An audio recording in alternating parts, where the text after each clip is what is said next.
What's that? Vlad and Alex, what's good? Hello. What's that, brother? Yeah, sorry about the little guy that was here saying, "Oh, it's just the way it is over here on." I think he came right on time. That's what she said. How you guys doing, man? All good, all good. Yeah, How are you?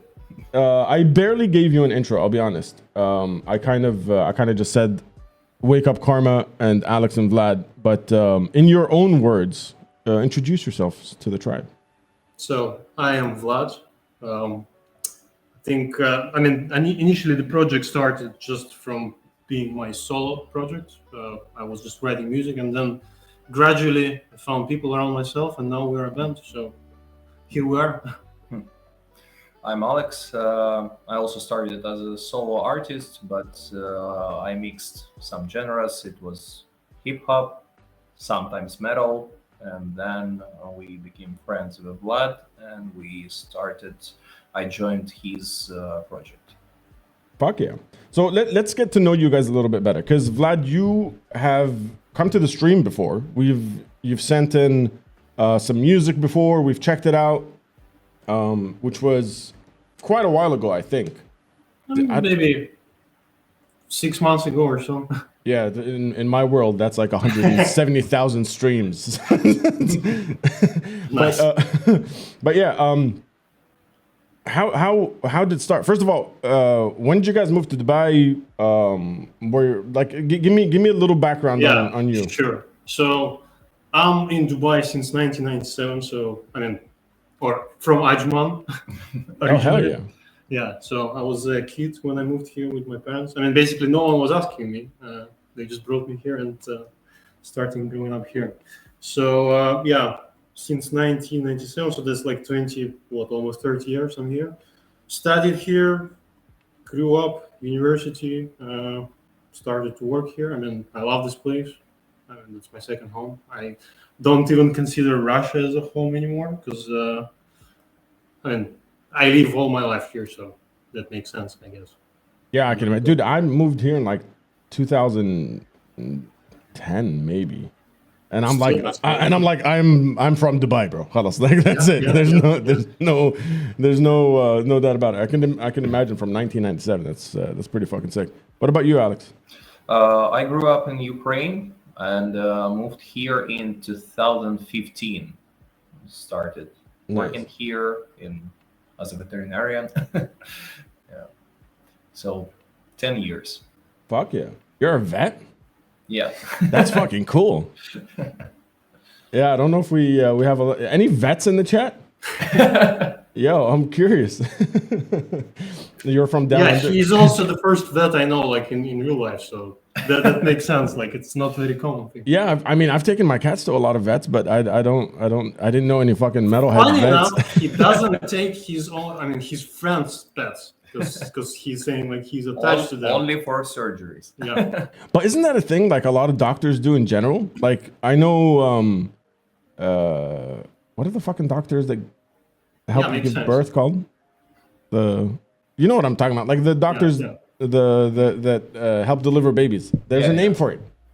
I'm blanking now. But yeah, like if you have a family member that does that, they don't deliver your babies because they're like too close. Yeah, exactly. So I have a cat and I have a dog, and like whenever in past I had scenarios when like for just a vet checkup or like annual vaccination, I ask him like, "Can we do it at your place?" He's just referring me to random clinics. So no, I told him, like whatever aside of surgeries I can do for your dog. So yeah, it's a funny thing. So, but both of you were working. Doing separate things and exactly. When did it doesn't. I'll jump to the present a little bit because when I saw you guys live, that did not sound and look and feel like a new band. Like it wasn't first, second time, third time, even 10th time on stage. I can give you a quick brief on what it is. So the music itself, I'm writing maybe since 2010. I started originally as drum and bass and dubstep, kind of electronic stuff. I didn't know that, by the way. Yeah. So I mean, We're all learning things here, Alex. Yeah. We're all learning.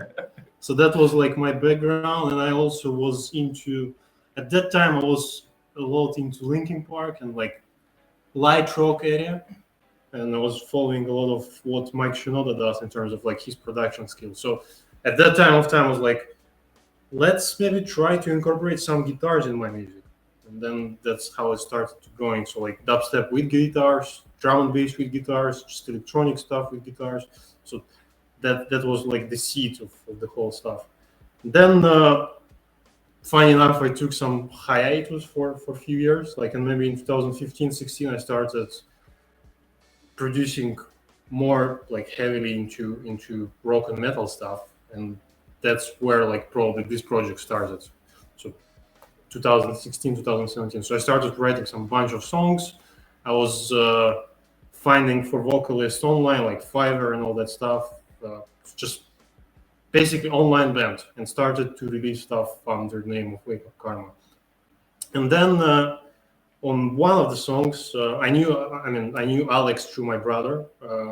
They were close friends at that time, and I was just messaging, let's try to record a few songs or a song at least, and start from somewhere. Because I never worked with vocalists in live situation, like where you sit in the studio and record someone. It was always like, let me sing something in my phone, send it to somewhere like in Italy or whatever you find in Fiverr, and just do it remotely.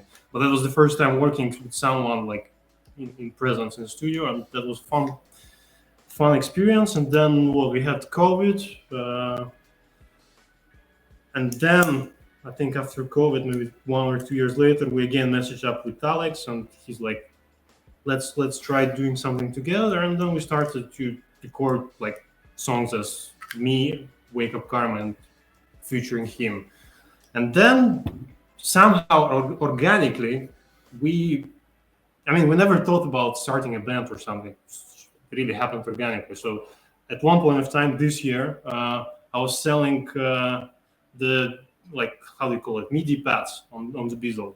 Oh yeah, the little Because I had it in my wardrobe. In the closet. I used it once or twice for a couple of videos, and that's it. So I posted it on the Beazle. I'm receiving a message from a guy called Oleg, and Oleg is a very common Russian name. I was like, "Hi Oleg, you want to buy this thing?" He's like, "Yeah." I'm asking like, "Why do you need it? Like, what's your plans with it?" He's like, "Oh, I'm trying to produce some neurofunk drum and bass." I was like, "Oh, interesting." I also listen to that kind of music, so like, it's interesting. But what do you do for a living? Like, who you are and what all of that? And he's like, "I'm a drummer. I played metalcore." I was like, "Wow, that's a destiny." Let's meet. I don't care if you buy my stuff, but let's at least meet and talk. And so we met, we talked, and he kind of like, "Yeah, let's work on some stuff. Let's rehearse." He checked out the music I released in the past, and some of the stuff probably he liked, some of the stuff he didn't like. But we started to work together in the practice room, so 3 of us, and then gradually, I think Alex also found our bassist through the Beazle, George. He was buying some other stuff, and they I was connected. scrolling to Beazle to find some baritone guitars and saw one advertisement, and the guy's name was George. Apparently, I found out that he is also Russian, and he invited me to his place to see the guitar in person, and then we had a chat, and he became our bassist. So basically, the Bizzle and selling shit online was the new like web forum. You just And it really happened organically. So then we started practicing without any goal whatsoever. So obviously we had a goal to hit the stage in one point of time. So we started with rehearsing 3 songs that we wrote last year or so, and then one day we received a message on Instagram from Lisa from the Luna events. Yeah, from Luna events. She's like, is your band available for gigs? I'm like, we don't have a band yet, we're just practicing, but of course, yeah, let's do it. So we started from 3 songs. We learned like the older stuff that I was doing, a couple of covers, just to cover like 35, 40 minutes, and that's we are right now. So we did a gig, and it's fun, and we are taking it step by step to see where it goes. Thank you for that. The cool thing about it is, like I keep saying new band, but just that story alone, this is like a fucking 10 to 12 year arc in the making, just from your perspective alone. It wasn't like we just all got together right now and just met. You know, there's a lot of parts pre-pandemic, post-pandemic, recording together, featuring each other at first, and then joining forces. It's pretty crazy. And that's what I'm saying. Like the one thing I love about this is all happened organically. Like nothing was forced. Like we need to start a band, we need to start playing together. It's just, hey, one guy, another guy, and then we're friends, and we're just jamming and having fun, and just taking it step by step. Yeah, at some certain point, we just realized, okay, so we are the band actually. Yeah. We don't need the bizzle anymore, you guys. Yeah. We've got all the parts now. Yeah. Oh, and I also didn't mention. So we have a vocalist also, Angie. She sang on a couple of songs with us, but also, I mean, it wasn't through the bizzle; it was through Instagram. But anyway, I mean, yeah. some kind of internet is there. So yeah, we did one song.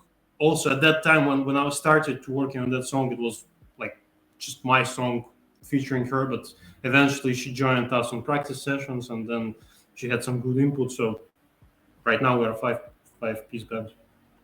Honestly, that's fucking sick. And one of the reasons I feel like connection to you guys is Svengali started the same way. My band was kind of this solo project that I met up with a producer, and I was like, I want to write some music, and then bumped into some people, and I was like, you want to play bass? You want to play guitar? And it just turned into the fucking band.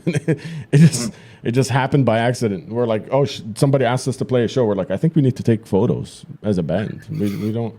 We are at the same stage right now. Yeah, we don't have any photos that looks nice. I mean, I think the one you used is just from the gig. yeah, exactly.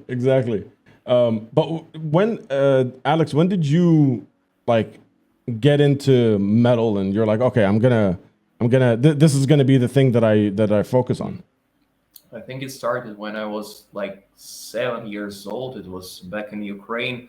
My family had a friend. He was in IT, and sometimes he came to our place to reinstall Windows and shit.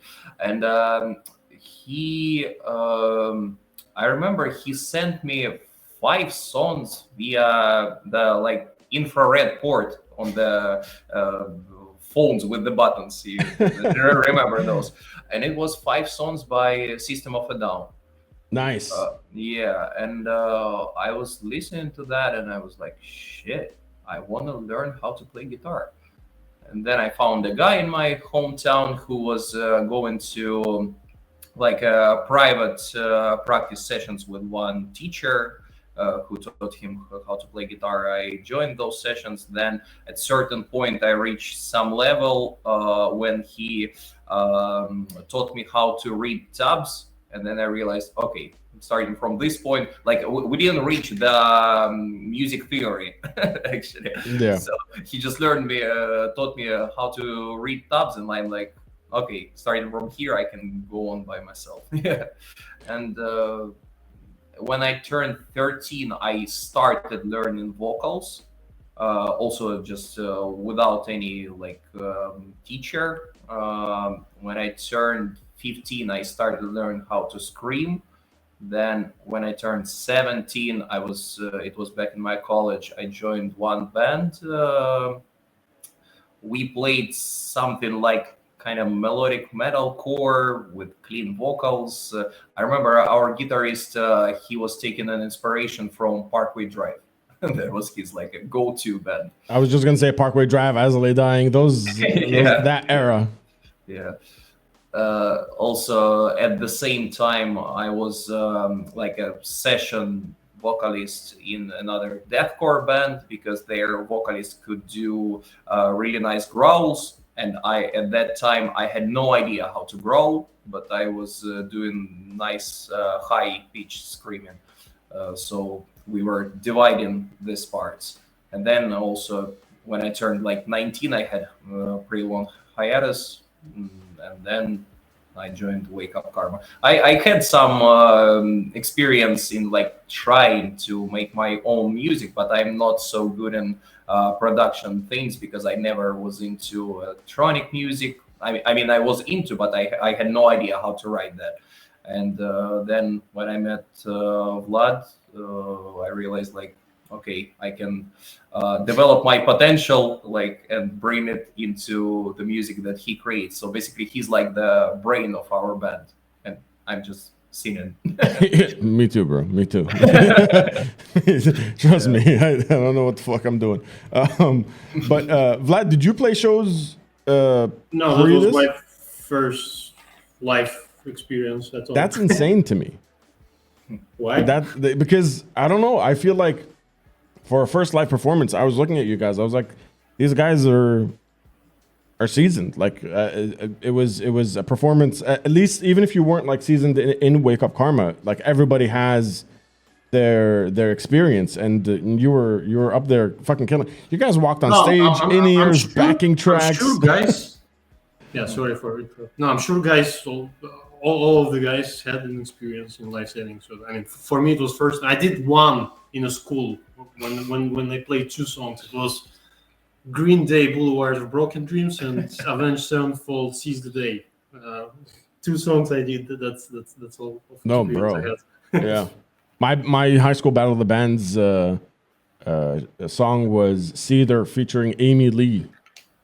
I think it's Broken. Is that what it's called, Chet? You know what I'm talking about? And I was playing drums. It was so stupid. But yeah, you guys, the live setup was ready to go.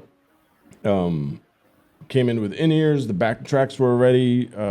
Everything sounded great, given the venue and everything, obviously. But like, I feel like if you guys had a bigger stage, it would have been up to standard with any fucking show.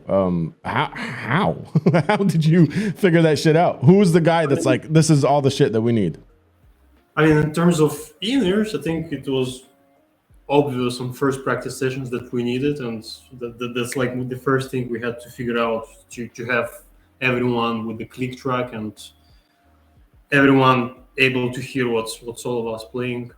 In terms of backing track, I mean, as I'm saying, like my background is electronic music, so all of the tracks that we have is at least 50% electronic synths, samples, electronic beats. So if you don't have that, then you're losing the whole experience of the music that we're trying to translate and to transmit. I mean, in terms of visuals, I would give this up to Oleg, to our drummer. He had a vision to have it on the screen with the visualizer. So like there is a whole video file that goes along with the backing track that is tied with what we're playing. So. And because we needed to sync everything together, actually, we had limited time, for example, to speak to an audience, because everything is right on time. It's manageable. Manageable, so. Yeah. Yeah. Wait. So was were the gaps in between? Did you trigger every song by itself, or the gaps in between were also? I will keep it as a secret. Okay. Okay. I see. No, that's fucking cool, man. Yeah, you guys. It was a great show. How was the experience for you, from your perspective? Like going up on stage for the first time and as that band, and the Dubai scene, the reception. What was it like for you guys? I mean, for me, I mean, it was up and down. Like in terms of feeling nervous and then feeling relaxed and then just go out and have fun. So it was all the mix of those feelings. But overall, yeah, I mean, feeling it was good for the start, and I'm eager to see what's next for us. Yeah, for me it was like Man, I fucking hate talking to audience. Like, I'm quite a, maybe, I don't know, shy person. That's why for me much easier just stand there and perform, and then when those gaps, when I understand that I need to speak to people, this made me nervous. Really. Yeah. We'll get there. Yeah. Ascor says, I know the secret, and I was scared from the way you guys did it. Keep the secret, Ascor. Keep the secret. I wanted to ask you guys about the scene in general. Like, we talk a lot about the Middle Eastern metal scene. We talk a lot about the Dubai scene on Unmuted, and it's something that I've always been passionate about. Just growing a community in terms of the Middle Eastern region, the MENA region, and having all these people support each other and stuff like that. What are your guys' take on the Middle Eastern metal scene in general? And have you felt a part of it, or have you been like interacting with Middle Eastern metal bands and stuff like that, or is this the first, like, all right, now we played our first show, we've got releases coming up, that kind of stuff, and you're integrating within the Middle Eastern metal scene? Well, in terms of scene, I mean, I've known a couple of bands like in the past, so I know of the band was called Nicotine. Yeah. I'm not sure if they're still there. I actually knew the drummer, and I was playing at one point of time with the drummer from I think Yusuf, that was his name. I know about Nerve Cell, that they went out of the scene first. I mean, they managed to break out, and I think they're playing international festivals as well. Yeah. I mean, obviously, I heard about your band and seen it live once, Warming Up Ginger. I mean, one thing that's on my mind is I think local scene really needs something to, I mean, not to exist, but in order to strive and to do well, it needs more international artists to come. That's one thing, and I'm not talking about the bigger ones like we've seen recently, but on a medium-sized bands and local bands warming up for those artists. I think that will bring more people to get exposed to what's in terms of local bands over here. I think that's one thing for sure. That's interesting that you say that, because I have the exact opposite kind of perspective. I think we need less international. Back in the day in Dubai, we used to have festivals, full-blown festivals with just regional acts. Thank you for that. God damn it, that was loud. Just regional acts.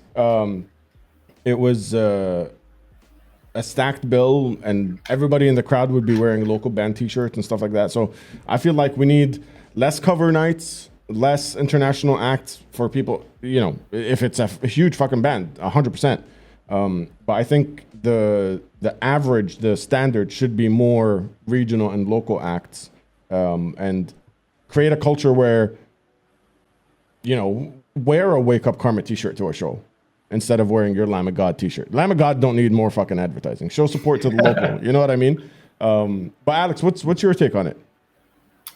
I was not listening to many bands here, but I obviously I heard your band. I think first time I heard you live, it was warm up for Lacuna Coil concert. Yeah. I think that was like 2023. Yeah, like 2 or 3 years ago. Also, I heard one band. I think their name is Cypher, if I'm not mistaken. Yep. Yeah, I accidentally saw their Instagram, and I liked their music, but not that much, to be honest. Yeah. And do you guys feel the need to like integrate within the scene and try to build that community, or you guys are like, we're just gonna do our own fucking thing, we don't really care about, you know? No, why not? Yeah, obviously we need to integrate, because I mean the scene is there. So, but also why not bringing something more to that scene? So I mean, Yeah, 100%. Because I mean, I'm sure there are a lot of new bands also on the radar, and at least some of them has some following and some sort of listener base that can go into those nights where multiple bands are playing, and then you see each other playing, and then the scene grows. So I think that's one of the things that will help to grow the scene. Yeah, absolutely. I completely agree with that. I also remember there were pre-COVID. There was gatherings at some villa in Jumeirah. It was called something party. I can't recall. Oh, Party Crashers? No. It was can't recall.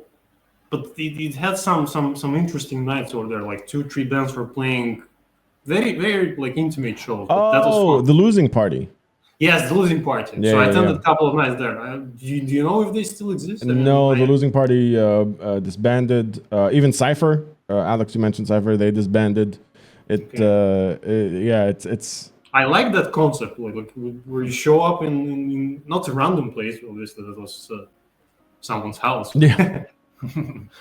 But Yeah. like the community that was there, it was really nice. Yeah. Those guys were great, and they definitely. I mean, they had the space to do it. It was called the Party. It was Losing Party, so it was the Party. Yeah. That was a good time. That was a good time. A lot of people used to go to that, and they played some crazy shows. I think it was a 2-man band, guitarist, vocalist, and a drummer, and they just did some of the nastiest fucking shit I've ever seen. They would go crazy and like do backflips on stage and just absolute madness. It was pretty cool. Yeah, man. You mentioned you guys went to like Lacuna Coil. You saw the Ginger Show, that kind of stuff. If there was a band that Wake Up Karma would open for, any band that comes to Dubai, and you're like, listen, we need this is our slot. What would that band be? I think the band name starts with T and ends with an Orange Hill. Probably, yeah, or North Lane. I mean, I think each of us will have his own answer, but for me, I think it will be North Lane. We are both into metal, but there are only some certain bands where we actually match up, because I'm a big fan of Lorna Shore. He hates Lorna Shore. I like what else? I like that you don't like. Not Blues, I think. There is a lot of stuff. He likes North Lane. I don't. There are a few bands where we match. It's like the Thornhill. I'm sure Oleg, our drummer, will love to open for Architects or Silent Planet.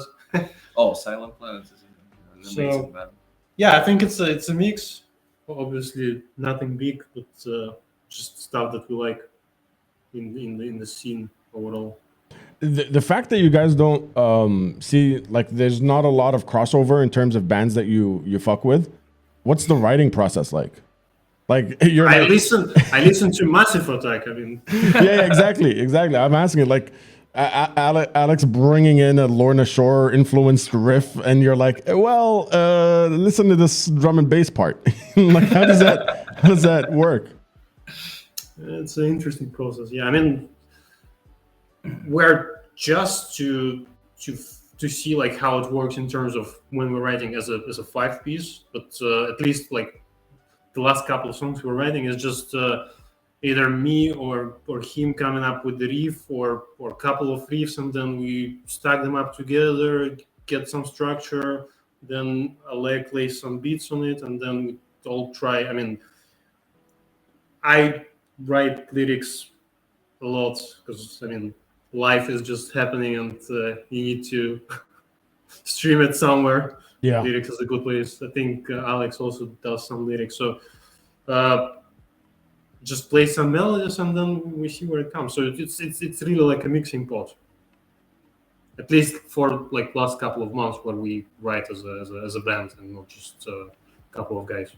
Yeah, it'll be interesting to document that because I feel like based on what I saw and what I've heard from you guys, it's already a melting pot. Like even just the stuff that you did by yourself, Vlad, and the addition of everybody else, I feel like it'll start to meld into its own thing.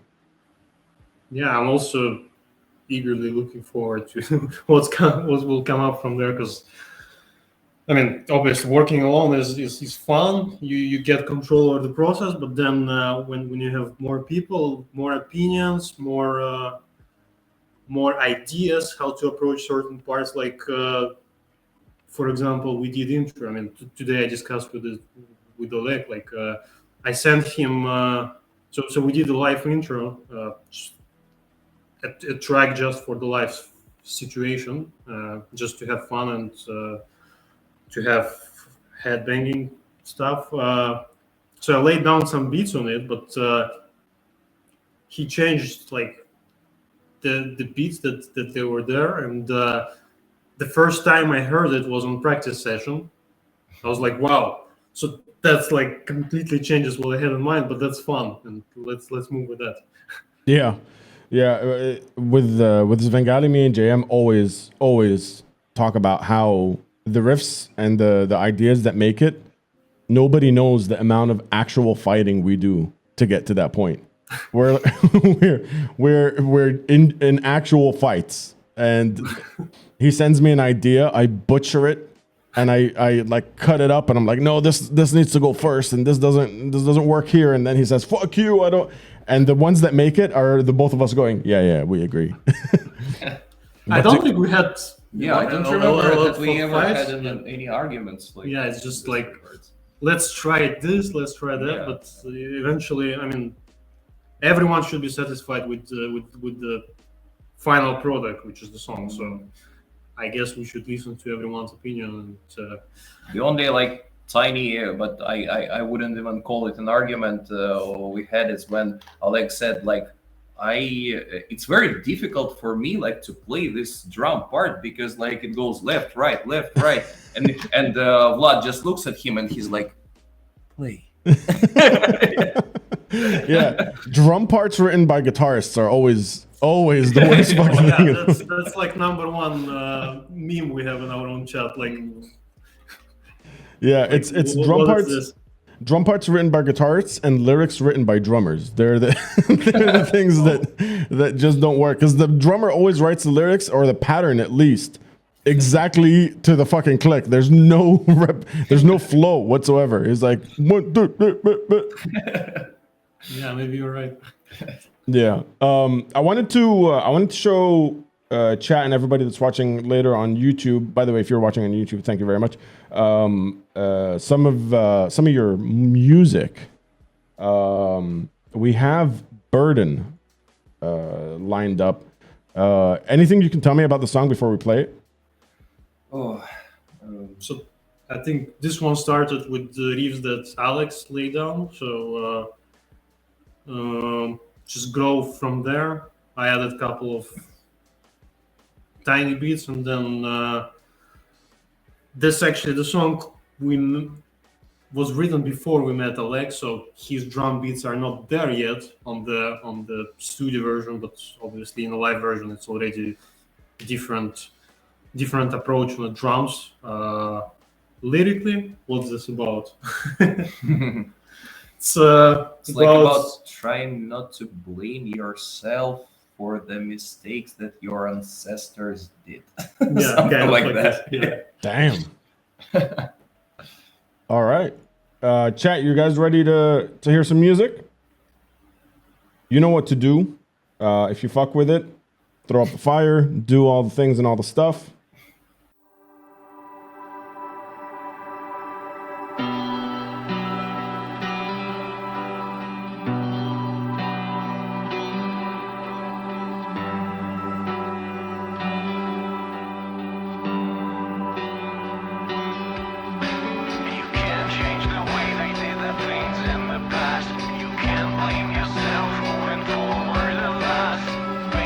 Respects won't repeat their mistakes. Blow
Fuck yes.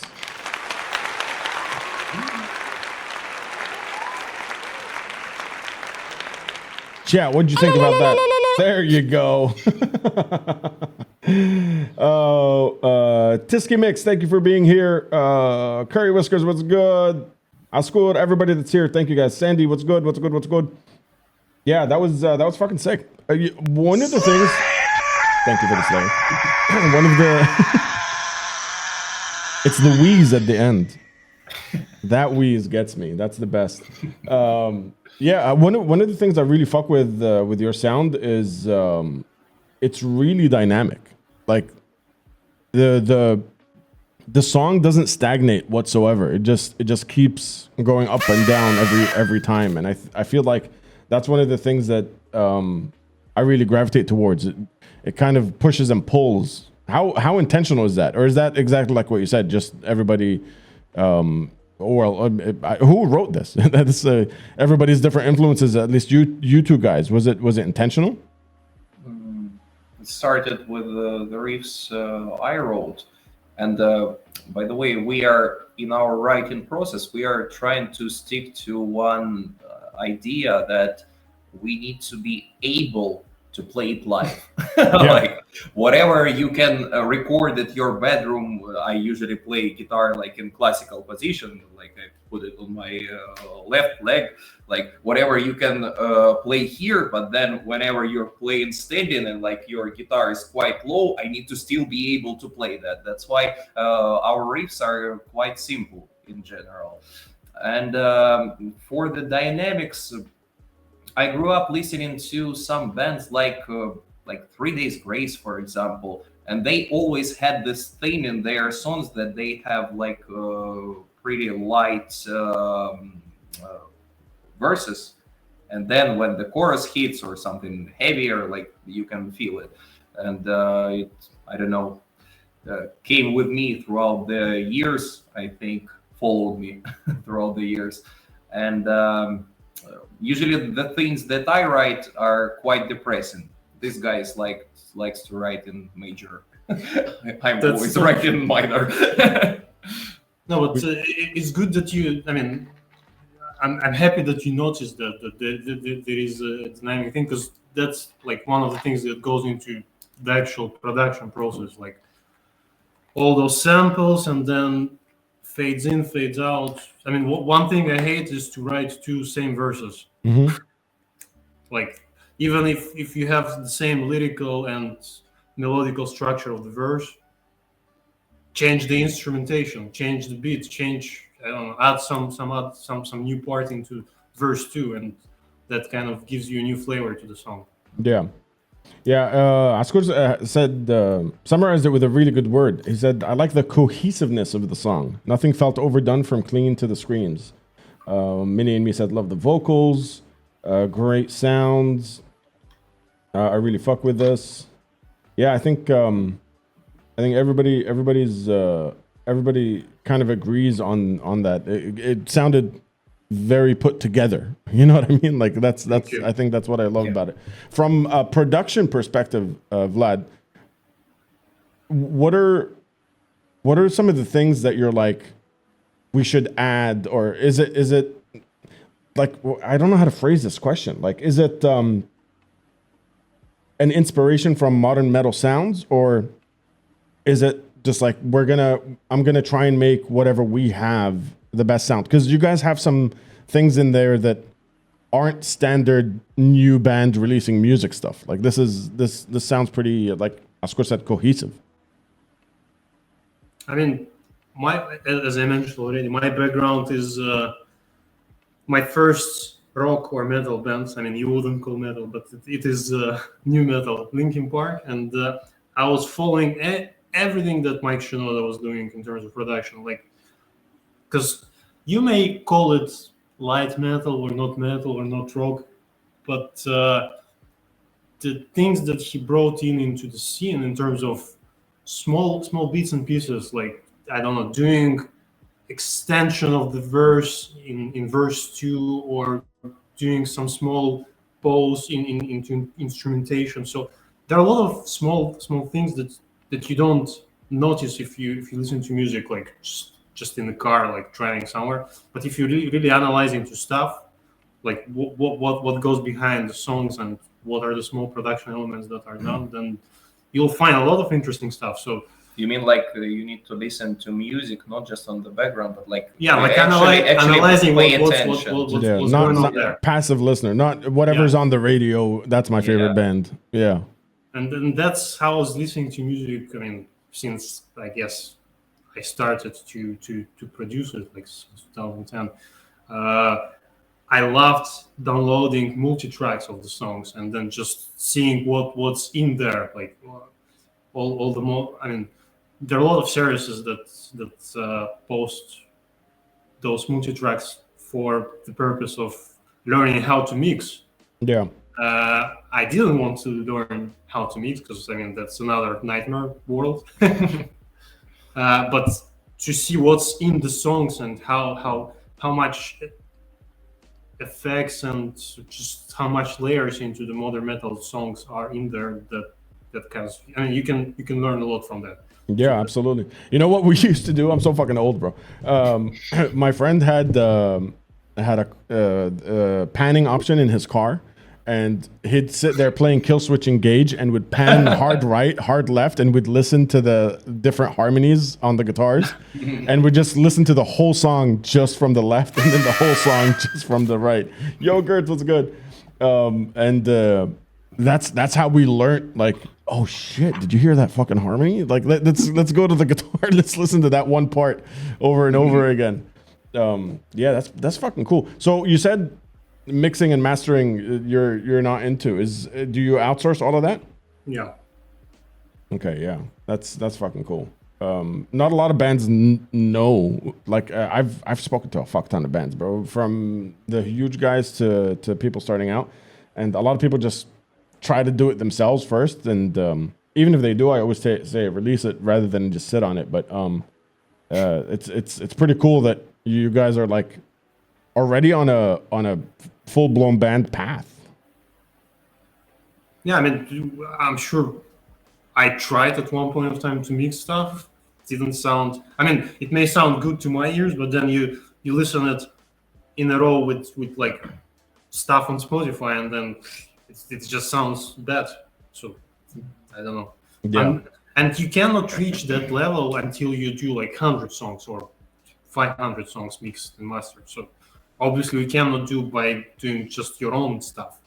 You need to mix and master for someone else to gain that experience and to reach the sound that you want to hear and you want others to hear. So Yeah. I think that's one of the elements in music production that you really have to outsource. Otherwise, or you are a mixer and producer yourself who starts a band or starts your musical project, then obviously it will work. Yeah. But that's just whole another field. I mean, that has nothing to do with actual music, instruments, vocals, and anything. It's just pure engineering.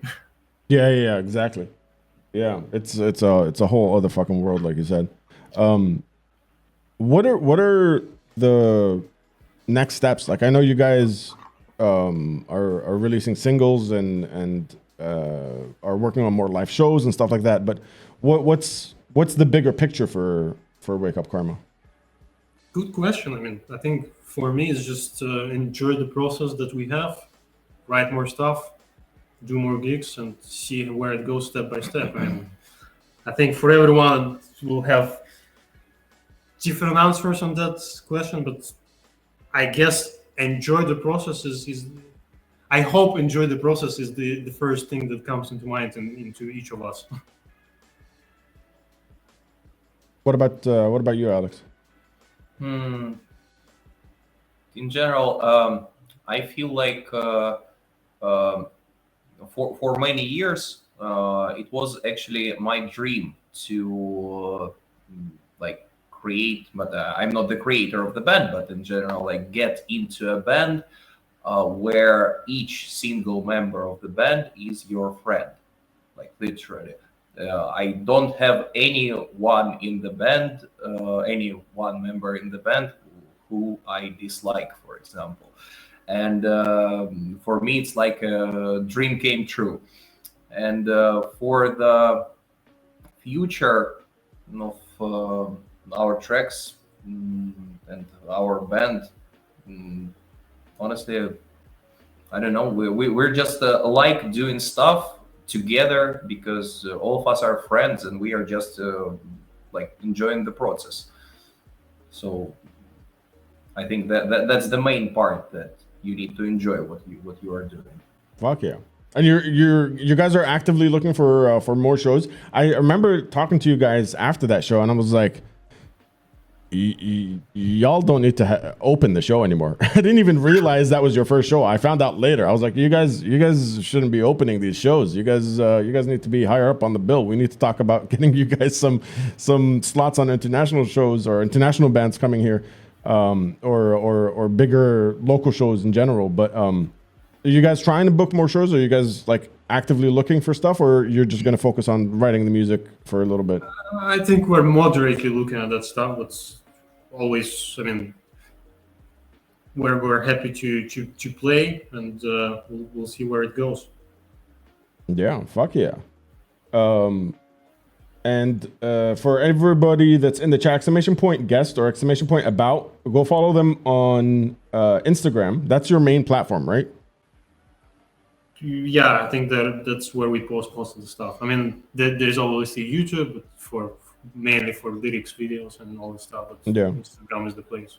Speaking of that, you guys make all your own content as well, right? Like all these videos and stuff, everything's in-house? Yeah, kind of, or in practice room.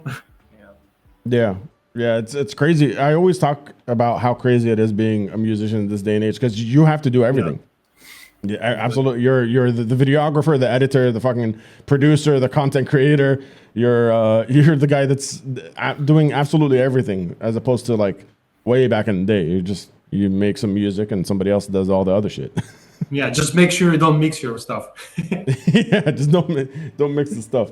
We had Milton from M&K Studio on the show not too long ago, and he was very adamant about like, go to a studio, go to get somebody to mix and master your shit. Stop putting out bad music. he was very unhappy with the scene. But yeah, there is no bad music. There is music that you don't like. Exactly, dude. Yesterday somebody played some banjo black metal. I didn't even know that fucking genre existed. It was a black metal song with banjo in it. It was the weirdest shit I'd ever heard. Oh man. But yeah, thank you guys for being here. Usually I had to do a lot of research and gather a bunch of information from the internet about the guest that's coming on, and I realized that you guys, it's fresh. You guys are fresh. There's not a lot out there. So we're gonna change that. Everybody that watches this, and I know there's a lot of people that have podcasts, a lot of people that write reviews, a lot of people that do a bunch of shit that watch unmuted, especially the stuff on YouTube. So hit these guys up. Let's get Wake Up Karma some more interactions. Let's have more podcasts, more interviews, more shit. Get them integrated into the scene. Check out their music on YouTube and all that stuff. Dudes, thank you for being here. Thank you for having us. It is tradition around here to end the show by saying, first of all, before we go, chat, who are we rating? Oh, Sandy's live? Yeah, let's go to Sandy's house. We're gonna go party at Sandy's house. All right. It's tradition around here to say that I'm gonna say bye to the chat. I'll cut the camera to you guys.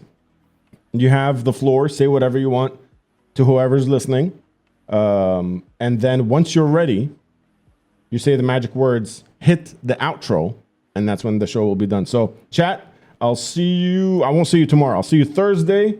Join the Discord if you haven't already. Follow Wake Up Karma. Do all the things and all the stuff, and take it away. Thank you so much for having us today. Hopefully, our next live show will be on November. Yeah, somewhere in November. Yeah, somewhere on November, and we'll be really happy to play it live for you again. hopefully all of you will come to our show to support us. We really appreciated all your love and support on our first gig. It was really an amazing experience for us. Thanks, and see you soon. What was the word? Hit the outro.